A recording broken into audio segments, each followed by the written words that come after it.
নমস্কার, আমি শুভ দাশগুপ্তের একটি কবিতা পাঠ করছি। মেঘ বলল, মেঘ বলল, যাবি অনেক দূরে গেরুয়া নদী, অনেক দূরের একলা পাহাড়, অনেক দূরের গহন সেবন, গেলেই দেখতে পাবি। যাবি? জানলা দিয়ে মুখ ঝুঁকিয়ে বলল সে মেঘ, যাবি? আমার সঙ্গে যাবি? দিন ফুরিয়ে রাত ঘনাবে, রাত্রি গিয়ে সকাল হবে, নীল আকাশে উড়বে পাখি, গেলেই দেখতে পাবি। যাবি? শ্রাবণ মাসের একলা দুপুর, মেঘ বলল, যাবি? আমার সঙ্গে যাবি? কেমন করে যাব রে মেঘ, কেমন করে যাব? নিয়ম বাঁধা জীবন আমার, নিয়ম ঘেরা এধার ওধার, কেমন করে নিয়ম ভেঙে এ জীবন হারাবো? কেমন করে যাব রে মেঘ, কেমন করে যাব?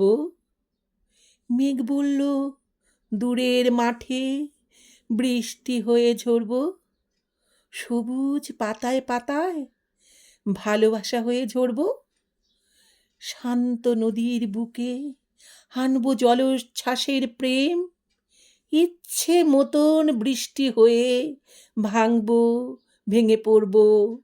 এই মেয়ে, তুই যাবি? আমার সঙ্গে যাবি? যাব না মেঘ, পারবো না রে যেতে, আমার আছে কাজের বাঁধন, কাজেই থাকি মেতে। কেবল যখন ঘুমিয়ে পড়ি তখন আমি যাই, সীমার বাঁধন ডিঙিয়ে দৌড়ে এক ছুটে পালাই, তখন আমি যাই। স্বপ্নে আমার গেরুয়া নদী, স্বপ্নে আমার সুনীল আকাশ, স্বপ্নে আমার দূরের পাহাড়, সব কিছুকে পাই।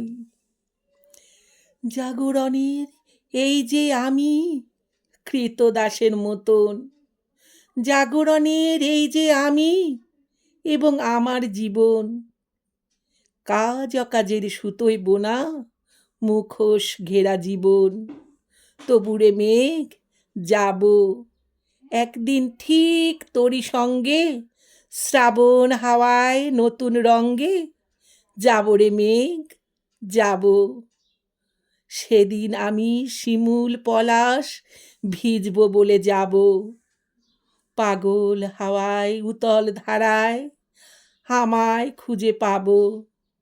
যাব রে মেঘ, যাব, যাব রে মেঘ, যাব, যাব রে মেঘ, যাব। নমস্কার।